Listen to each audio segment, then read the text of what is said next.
Hi అండి. Welcome back to our channel PR Kishan vlogs. అందరూ ఎలా ఉన్నారండి? నేనైతే చాలా బాగున్నాను. ఇదొచ్చేసి జూన్ 21 తారీఖు శనివారం రోజు వ్లాగ్ అండి. మన ఛానల్‌లో ఎవరైనా ఫస్ట్ టైం కనుక చూస్తున్నట్లయితే మన ఛానల్ నేమ్ వచ్చేసి పిఆర్ కిచెన్ అండ్ వ్లాగ్స్ అండి. పి అంటే ప్రసాద్, మా వారి పేరనమాట. ఆర్ అంటే రాణి, నా పేరు. ఇంకా దాన్ని కలిపి నేను పిఆర్ కిచెన్ అండ్ వ్లాగ్స్ అని అయితే పెట్టుకున్నాను. ఇక్కడ మార్నింగ్ లేవగానే ఫస్ట్ కొన్ని గిన్నెలైతే ఉన్నాయండి ముందు రోజువి. అవి కడగాల్సినవన్నీ కూడా కడిగేసిన తర్వాత నేను బ్రష్ అయితే చేసేసుకొని ఇంట్లోకైతే వచ్చాననమాట. ఇక్కడ టీ అయితే పెట్టేస్తున్నాను. టీ పెట్టేసిన తర్వాత ఇంకొక బర్నర్ మీద అయితే చట్నీ కోసం అని చెప్పేసి పల్లీలైతే వేయిస్తున్నానండి. ముందు రోజుదే అంటే శుక్రవారం రోజే ఇడ్లీ బ్యాటర్ అంతా ఎక్కువైతే వేసుకున్నాననమాట. అదైతే ఉంది. దీనిలో అయితే సాల్ట్ అంతా ఏమి కలపలేదనమాట. అదైతే ఫ్రిడ్జ్‌లో తీసి బయట పెట్టాననమాట నేను బ్రష్ చేయడానికంటే ముందు. ఇక్కడైతే నాకెంత దోస బ్యాటర్ కావాలో అంత దోస బ్యాటర్ అయితే ఏదైతే గిన్నె ఫ్రిడ్జ్‌లో అయితే ఉందో ఆ గిన్నెలో అయితే ఉంచుకుంటానండి. ఎంత పిండి అవసరం లేదో అంత పిండి కూడా గిన్నెలో అయితే వేసేసి ఫ్రిడ్జ్‌లో పెట్టేస్తాననమాట. ఒకవేళ నేను ఇదే గిన్నెతో ఫ్రిడ్జ్‌లో పెట్టానంటే సైడ్స్ అంతా అంచుల్లో మొత్తం కనిపిస్తూ ఉంటుందన్నమాట. అదేంటో నాకు నచ్చదు. నెక్స్ట్ డే కూడా అది ఎండిపోతుందని చెప్పేసి ఆ గిన్నెతో అయితే పెట్టను. వేరే గిన్నెలోకి మార్చుకొని ఆ గిన్నె అయితే ఫ్రిడ్జ్‌లో పెడతాననమాట. ఇంకైతే స్టవ్ మీద టీ పెట్టాను కదండీ, అదైతే కాగిపోయింది. దోస బ్యాటర్ కలిపిన తర్వాత టీ అయితే తాగేసాను. ఈలోపు పల్లీలు అలాగే పచ్చిమిర్చి ఫ్రై అయిపోయినాయి అనమాట. పుట్నాలు, పల్లీలు, మిర్చి, సాల్ట్ వేసేసి చట్నీ అయితే రెడీ చేసేసి పక్కకైతే పెట్టేశాను. చట్నీ వేయడానికంటే ముందే స్టవ్ మీద అయితే ప్యాన్ పెట్టేశానండి, దోస ప్యాను. అదంతా చక్కగా వేడైతే అయిపోయిందనమాట. వేడి వేడిగా దోసలు అయితే వేసేసాను. డాడీ కూడా ఫాస్ట్గా టిఫిన్ అయితే ఇచ్చేయమన్నారు. డాడీకి టిఫిన్ ఇచ్చేసిన తర్వాత మా అమ్మాయి గారికి కూడా టిఫిన్ అయితే ఇచ్చేసానండి. ఇవన్నమాట నేను మార్నింగ్ లేచిన తర్వాత కడిగిన గిన్నెలన్నీ కూడా. ఈ గిన్నెలన్నీ కడిగేసాను కదండి, అవన్నీ లోపలికి తీసుకొచ్చేసి అయితే సర్దేశాను అనమాట. ఈ గిన్నెలు అయితే ఉన్నాయి కడగాల్సినవి. ఇవి తీసుకెళ్ళి బయట పెట్టి కడిగేదానికంటే ముందు స్టవ్ మీద అయితే కర్రీ అలాగే రైస్ పెట్టేస్తే ఇవి ఉడికేలోపు నేను గిన్నెలు కడిగేసి అయితే వచ్చేయచ్చు కదా అని చెప్పేసి ఇంకొక పక్క అయితే పప్పు కడిగేసి పెట్టేశానండి. ఒక పక్క అయితే రైస్ అయితే కడిగేసి పెట్టాను అనమాట. పప్పు టమాటా అయితే రైస్ చేస్తూ ఉన్నాను. మా ఇంట్లో సోమవారం అలాగే ఈ శనివారం కూడా పప్పు చేసుకుంటామండి.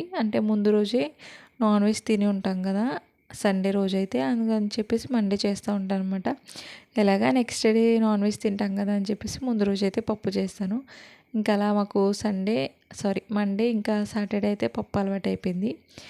స్టవ్ మీద అయితే పప్పు పెట్టాను. టమాటా అయితే కట్ చేస్తే పురుగులు అయితే వచ్చాయండి. దాన్ని పక్కకు పెట్టేసి వేరే అయితే ఉంటే అవి వేసేసాను అనమాట. గిన్నెలన్నీ కూడా బయట అయితే పెట్టేసుకుని మా అమ్మాయికి అయితే స్నానం అంతా చేపించేసి అయితే 2 పిలకలు వేసేసి కూర్చోబెట్టేశానండి. ఈలోపు రైస్ అయితే చక్కగా ఉడికిపోయింది. రైస్ అంతా ఉంచేసాను. అలాగే పప్పు కూడా తాలింపు అయితే వేసేసాను. ఏవేవైతే గిన్నెలు వచ్చాయో అవన్నీ కూడా అయితే కడిగేసానండి. పప్పు అంతా తాలింపు అయితే వేసేసాను. నెక్స్ట్ నేను కూడా ఫ్రెష్ అయిపోయి అయితే వచ్చేసాను అనమాట. ఈ కుక్కర్ కూడా ఉంది కదండి, ఫ్రెష్ అయిపోయి వచ్చిన తర్వాత ఈ కుక్కర్ కూడా కడిగేసి అయితే బయట అయితే పెట్టేశానండి. కుక్కరు ఇవన్నీ కూడా కడిగేసిన తర్వాత మా మహిగాడైతే అన్నం పెట్టేసేది మన అయితే అడిగాడు అనమాట. వాడికైతే అన్నం తినిపించేసామని చెప్పేసి బౌలు స్పూన్ అవన్నీ కూడా తీసుకొచ్చాను. స్టవ్ మీద అయితే ఆయిల్ పెట్టానండి, వడియాలు అవన్నీ కూడా వేయించడానికి. గిన్నెలన్నీ కూడా కడిగేసిన తర్వాత ఒకసారి స్టవ్ కూడా కడిగేసానండి. మా మహిగాడైతే వచ్చి నా చుట్టూ తిరుగుతూ ఉన్నాడు అనమాట. ఎప్పుడు చేస్తావు, ఎప్పుడు అన్నం పెడతావు అని చెప్పేసి. వాడు కంగారుగా ఉన్నాడని చెప్పేసి ఫాస్ట్గా వడియాలు అయితే వేయించేస్తున్నాను. ఈ వడియాలు అమ్మ ఇంట్లోనే చేశారండి. ఇవి బియ్యం రవ్వతో చేసిన వడియాలు అనమాట. బియ్యం పిండితో చేశారు. టేస్ట్ అయితే చాలా బాగుంటుంది. రెసిపీ అంతా నాకు తెలియదు కానీ అమ్మ అయితే చేశారనమాట. ఇవన్నీ కూడా తీసేసి అయితే వేయించేసుకునే అన్నీ కూడా తీసేసి ప్లేట్లు అయితే వేసేసాను. నాకు మా మహిళకి ఎంతవరకు కావాలో అంతవరకు వేయించుకున్నామండి. చెల్లెలు మా డాడీ వాళ్ళు తిన్నప్పుడు అయితే వేయించుకుంటాను, మేము అప్పుడు వేడివేడిగా వేసుకుంటాం అన్నారని చెప్పేసి వాళ్ళకి ఏం వడియాలు వేయించలేదనమాట. జస్ట్ నేను మా మహిగాడే వేయించుకున్నాము. అలాగే మా మహిగాడికి అయితే అన్నం పెట్టేసి ఇచ్చేసానండి. ఆల్రెడీ వాడు తింటూ ఉన్నాడు. వాడు ఆకలేస్తుందని చెప్పాడు కదా, అందుకని చెప్పేసి వాడికైతే ఫస్ట్ అన్నం ఇచ్చేసిన తర్వాత నేనైతే అన్నం పెట్టుకుంటున్నాను అనమాట. ఈరోజు ఇద్దరం కూడా బౌల్లో స్పూన్తో అయితే అన్నం తిన్నామండి. అన్నం అంతా వేసేసుకున్న తర్వాత పప్పుచారు కూడా వేసేసుకుంటున్నాను. చాలా పల్చగా అయితే పెట్టాను అనమాట. చాలా బాగా వచ్చింది. కొంచెం ఉప్పు అయితే ఎక్కువైపోయింది. అందుకని చెప్పేసి ఇంట్లో నిమ్మకాయ ఉంటే నిమ్మకాయ అయితే పిండేసాను. సరిపోయిందనమాట సాల్ట్ అంతా కూడా. మీకు ఎప్పుడైనా పప్పులో కానీ కర్రీస్లో కానీ సాల్ట్ ఎక్కువైపోతే ఒక నిమ్మకాయ పిండేసేయండి, లేదంటే బంగాళదుంపలు ఉడకపెట్టేసి అందులో వేసేయండి, సాల్ట్ అయితే తగ్గిపోతుంది. ఇంకా వడియాలు అన్నం ఇదంతా తీసుకెళ్ళిపోయి అయితే ఇద్దరం కూర్చొని తినేసాం అన్నం. ఇంకా అన్నం తిన్న తర్వాత అయితే మా ఇంటి పక్కనే ఒక పెద్ద నేరేడు పళ్ళ చెట్టు అయితే ఉందండి. ఇంకా అక్కడికైతే వెళ్తూ ఉన్నాం అనమాట. ఆల్రెడీ చెల్లెలు తమ్ముడు ఇంకా అందరూ అయితే వెళ్ళిపోయారు. ఇంకా వీళ్ళైతే నేరేడు పళ్ళవి కోసేసుకుంటూ ఉన్నారనమాట. ఇంకా నేను కూడా వెళ్ళాను. మా మామయ్య కూడా వాళ్ళతోనే ఫస్ట్ అయితే వెళ్ళిపోయాడండి. ఇంకా వాళ్ళ వెనకాలే నేను కూడా వెళ్ళిన తర్వాత ఇంకా నేరేడు పళ్ళు వాళ్ళు కొడుతూ ఉంటే నాకు దొరికినవన్నీ కూడా నేనైతే తెచ్చేసుకున్నాను అనమాట. టేస్ట్ అయితే చాలా బాగున్నాయి. ఇవి న్యాచురల్గా పండినవి అనమాట. ఇంకా దగ్గరలోనే ఒక మామిడి చెట్టు అయితే ఉందండి. ఇంకా మామిడికాయ చెట్టుకి కాయలు ఉన్నాయా లేదని చెప్పేసి చూడడానికి వాళ్ళు నన్ను అయితే వదిలేసి వెళ్ళిపోయారనమాట. ఇంకా వాళ్ళ వెనకాలైతే నేను ఫాలో అయ్యాను. మామిడికాయలు అవేమీ కోయలేదు కానీ ఫొటోస్ అయితే తీసుకుంటున్నారనమాట వాళ్ళు అక్కడ. ఇంకా అదే మీతో చెప్తున్నాను, కొంచెం సౌండ్ బ్యాక్గ్రౌండ్ అంతా సౌండ్ వస్తూ ఉండడం వల్ల నేను మళ్ళీ అయితే వాయిస్ ఓవర్ అంతా ఇస్తున్నాను అనమాట. ఇంకా వెళ్ళైతే నేరేడు పళ్ళు తినేసాము. మామిడికాయ అయితే దొరకలేదు అని చెప్పేసి ఇంక ఇంటికి వచ్చిన తర్వాత జామ చెట్టుకి అయితే ఒక కాయ ముగ్గితే ఇంకా దాన్ని అయితే కోసేస్తున్నానండి. 2 డేస్ నుంచి అయితే దీన్ని చూస్తూ ఉన్నాను అనమాట. గోరుతో గిచ్చేసాను కూడా, అవ్విందా అవ్వలేదా అని చెప్పేసి. ఇంకా చూస్తే కోసేసి చూస్తే ముగ్గిపోయిందనమాట. ఇంకా దీన్ని అయితే ఇంట్లోకి తీసుకొచ్చాను. మా మగడికి అయితే ఇచ్చానండి. టేస్ట్ అయితే చాలా బాగుంది, తీయగా ఉన్నాయన్నమాట. చెట్టు కనిపించడానికి చాలా చిన్నగా ఉంటుందండి. మీకు చూపిస్తున్నాను చూడండి. చెట్టు చాలా చిన్నగా అయితే ఉంటుంది. దీని నిండా కాయలు అనమాట. ఒక 20-30 కాయలు పైనే ఉన్నాయి. మీకు కనిపిస్తుందా వీడియోలో క్లియర్గా? చాలా కాయలు అయితే వచ్చాయన్నమాట. ఇంక ఇంట్లోకి వచ్చిన తర్వాత మా మైగడైతే పడుకున్నాడు. వాడి కోసం తెచ్చిన చాక్లెట్ అయితే నేను తింటూ మూవీ అయితే చూస్తున్నాను. ఇంకా మూవీ అయితే ఎండింగ్ వచ్చేసరికి చెల్లెలు అయితే లేచారు, వాళ్ళు కూడా పడుకునే ఉన్నారు. ఇంకా లేచిన తర్వాత టీ అయితే పెట్టి తీసుకొచ్చారనమాట. ఇంకా టీ తాగుతూ ఈ మూవీ అయితే చూస్తున్నాను. పడక్కల మూవీ అయితే చూస్తున్నానండి. ఇది సెకండ్ టైం అనమాట చూసేది. నాకు చాలా బాగా నచ్చింది. ఇంకా నచ్చిన మూవీ మళ్ళీ మళ్ళీ చూసేస్తానమాట. ఇంకా చూస్తూ నవ్వుకుంటూ అయితే టీ తాగేస్తూ ఉన్నాను. ఇంక ఈలోపు అయితే మా మయ్యగారు లేచాడండి. ఇంకా ఎలాగో శనివారం కదా, సండే చర్చికి వెళ్తామని చెప్పేసి ఇంకా పువ్వులు అవి ఉంటే చెల్లిని మా మయ్యగారిని అయితే కోయమన్నాను అనమాట. ఇంకా చూడండి ఇక్కడ ఎల్లో అలాగే ఆరెంజు మన మందార పువ్వులు ఉంటాయి, మందార పూలు కాదు కనకాంబరాలు ఏ పువ్వు కలర్లో ఉంటాయో ఆ ఫ్లవర్స్ అన్నీ కూడా కాచాయి అనమాట. ఇంక ఇక్కడ మా మయ్యగాడు చెల్లి కూడా కోసేస్తూ ఉన్నారు. కొన్ని మా మయ్యగాడు అయితే కోసాడు, కొన్ని చెల్లి అయితే కోసిందనమాట. ఇంకా కొన్ని నేను కూడా కోసాను. ఒక చోట కొన్ని చెట్లు ఉంటాయండి, ఇంకొక చోట కొన్ని చెట్లు అయితే ఉంటాయన్నమాట. ఇవి అసలైన కనకాంబరం పూలు, అవి వేరే పువ్వులు అనమాట. అంటే కనకాంబరంలోనే వేరే కలరు అలాగే కొంచెం షేప్, అది గొట్టము కొంచెం పొడుగ్గా ఉండైతే వస్తాయన్నమాట. ఆ పూలు అనమాట. ఇంకా అన్నీ కోస్తే ఇన్ని పూలు అయితే వచ్చాయి. ఇంకా నెక్స్ట్ పూలన్నీ కోసేసిన తర్వాత ఈ మొక్కలకి అన్నింటికి కూడా నీళ్ళు అయితే వేసేస్తున్నాను. ఇంకా మార్నింగ్ అయితే పప్పు అదంతా చేసుకున్నాం కదండి. మార్నింగ్ చేసిన రైస్ అయితే కర్రీ అయితే అయిపోయింది. రైస్ అయితే కొంచెం ఉందనమాట. ఇంకా గిన్నెలన్నీ కూడా కడగాలి. దానికంటే ముందు ఆఫ్టర్నూన్ కడిగిన గిన్నెలన్నీ ఉన్నాయి కదండి, వంట చేసిన తర్వాత వచ్చినవి. ఇంకా గిన్నెలన్నీ కూడా సర్దేసిన తర్వాత ఇంకా ఈ వంట చేసిన గిన్నెలన్నీ కూడా బయట అయితే పెట్టేదానికంటే ముందు కబోర్డ్స్లో కొన్ని ఖాళీ డబ్బాలు అయితే ఉన్నాయన్నమాట. అక్కడ నుంచి ఫంక్షన్స్కి వెళ్తూ ఉంటారు కదా డాడీ, అక్కడ నుంచి వచ్చిన డబ్బాలన్నీ కూడా అలానే కబోర్డ్స్లో ఉంటున్నాయని చెప్పేసి వాటన్నిటికీ ఒక 2 కబోర్డ్స్ అయితే సపరేట్గా ఖాళీ చేసేసి ఇంకా అందులో అయితే సర్దేశాను. ఇంకేవైతే ఆఫ్టర్నూన్ కడగాల్సిన గిన్నెలు అన్నీ ఉన్నాయో అవన్నీ కూడా సర్దేసిన తర్వాత ఇప్పుడు కడగాల్సిన గిన్నెలన్నీ కూడా బొట్టలు అయితే వేసేసానండి. ఈ పని అంతా నేను స్టార్ట్ చేసేసరికి 7 కూడా కాదు 5 అలా అయితే అయిందనమాట. రైస్ అయితే కొంచెం మిగిలిందని చెప్పాను కదా, ఇంత రైస్ అయితే మిగిలింది. ఇంక ఇదంతా బౌల్లోకి అయితే తీసేసాను. మా మహిగడు అయితే వచ్చి ఎంత రైస్ మిగిలింది ఏంటని చెప్పేసి అయితే ఇక్కడ ఎంక్వైరీ చేస్తూ ఉన్నాడు. వాడికైతే చూపించేసాను. ఇంక ఈ గిన్నెలన్నీ కూడా తీసుకెళ్ళిపోయి అయితే వాష్ చేశానండి. నేను ఎక్కడైతే గిన్నెలంతా వాష్ చేస్తానో అక్కడ కూడా నీట్గా అయితే కడిగేసాను అనమాట. ఇంక ఈ పువ్వులన్నీ కడదామని చెప్పేసి బయటకైతే తెచ్చుకుని ఇంకా మాల అయితే కట్టేస్తున్నాను. అప్పటికి ఇంకా చీకడేం పడలేదు. ఖాళీగా ఎందుకు బయటకు వచ్చిన కబుర్లు చెప్పడం అని చెప్పేసి పూలు కడుతూ కబుర్లు చెప్పుకుంటూ అయితే ఈ పూలన్నీ కట్టేసాను అనమాట. ఇంత దండ అయితే అయ్యిందండి.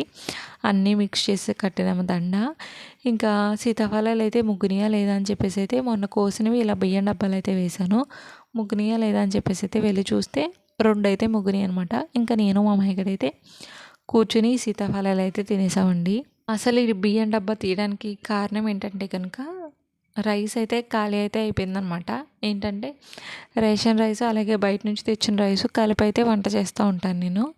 ఇంకా బయట నుంచి తెచ్చిన రైసు రేషన్ రైసు కలిపిన రైస్ అయితే అయిపోయిందనమాట. ఇంకా అందుకని చెప్పేసి మిక్స్ చేద్దాం అని చెప్పేసి ఇంకా ఈ రైస్ అయితే తీసాను. రైస్ డబ్బా లేకపోతే తీసేదాన్నే కాదు నేను. ఇంకా మా మహిగాడైతే వచ్చాడండి నాకు హెల్ప్ చేసేద్దాం అని చెప్పేసి. నేను అంతకుముందు వ్లాగ్లో కూడా చెప్పినట్టున్నాను, మా మహిగాడిని అయితే ప్రతి పనిలోనే ఇన్వాల్వ్ చేసుకుంటాను. వాడైతే నాకు ప్రతి పనిలోనే హెల్ప్ చేస్తాడని చెప్పేసి. ఇంక ఇక్కడ నేను రైస్ కలుపుతూ ఉంటే వాడు కూడా వచ్చేసి నేను కలుపుతానని చెప్పేసి అయితే నాకు అడిగాడనమాట. ఇంకా వాడికైతే చెప్పాను, నువ్వు కలపమ్మా అని చెప్పేసరికి ఇంకా వాడు కూడా ఈ రైస్ అంతా కూడా మిక్స్ అయితే చేస్తున్నాడు. వాడు చేసినప్పుడు కొంచెం చిన్న చిన్న పొరపాట్లు అంతా జరుగుతూ ఉంటాయి. దానికి నేనేమి అంత కోపం అయిపోను. కోపం వస్తుంది కానీ అంత కోపం అయిపోనమాట. ఇంకా వాడు కొంచెం హెల్ప్ చేసిన తర్వాత ఇంకా వాడికైతే పంపించాను. ఇంకా అన్నీ మీద మీద కింద వేసేస్తున్నాడు అని చెప్పేసి వాడికైతే పంపించేసి ఇంకా నేనైతే కలిపేశాను అనమాట ఈ రైస్ అంతా కూడాని. ఇంక ఇప్పుడు కర్రీకి అయితే వెజిటేబుల్స్ ఉన్నాయి కానీ నాకు అంత చేయాలనిపించలేదనమాట. ఇంకా అందుకని చెప్పేసి బూందీ కర్రీ చేద్దామని చెప్పేసి ఇంకా బూందీ అయితే తీసి పక్కకు పెట్టాను. మా మహిగాడు అంటా ఉన్నాడు, స్నాక్స్తో ఎవరైనా కర్రీ చేస్తారా, ఇది స్నాక్స్ అని చెప్పేసి అంటా ఉన్నాడు. ఇక్కడ ఇదిగోండి నాకు ఎంత రైస్ కావాలో అంత రైస్ అయితే తీసేసుకుని డబ్బాలో ఉన్న వాటర్ అయితే వేసేస్తున్నాను అనమాట. మేము తాగే నీళ్ళే ఇలాగ వంటకైతే యూజ్ చేసుకుంటున్నామండి. 1 మంత్ పైన అయిపోయింది మాకు కుళాయి నీళ్ళు అయితే వచ్చి. ఇంకా తాగడానికి అలాగే మేము వంటకి యూజ్ చేసుకోవడానికి కూడా బయట కొనుక్కున్న డబ్బా అనమాట. ఇంకా అదంతా వేసేసాను. ఇంకా రైస్ అయితే స్టవ్ మీద పెట్టేసిన తర్వాత కర్రీ చేయడానికంటే ముందు నేనకైతే ఫస్ట్ హెయిర్కి అయితే ఆయిల్ అయితే అప్లై చేసేసుకోవాలండి. ఎందుకంటే కనుక రేపు ఎలాగా సండే కదా, హెడ్ బాత్ అయితే ముందు రోజు నైటే చేసేస్తాను. అంటే సాటర్డే నైట్ అయితే హెడ్ బాత్ అయితే చేసేస్తాను. అన్నం పెట్టేసిన తర్వాత నేనైతే హెయిర్కి అప్లై చేసేసుకున్నాను అనుకోండి ఆయిల్. నెక్స్ట్ నేను అన్నం వండేసిన తర్వాత గెంజి అయితే అప్లై చేసుకుంటాను కదా హెయిర్కి. అది అన్నం అయిపోయిన తర్వాత కర్రీ అయ్యేలోపు ఆ గెంజి చల్లారుతుంది కదా, అప్పుడైతే నేను గెంజి హెయిర్కి అప్లై చేసుకోవచ్చు అని చెప్పేసి ముందైతే హెయిర్కి అంతా హెయిర్ ఆయిల్ అయితే అప్లై చేసేసుకున్నాను.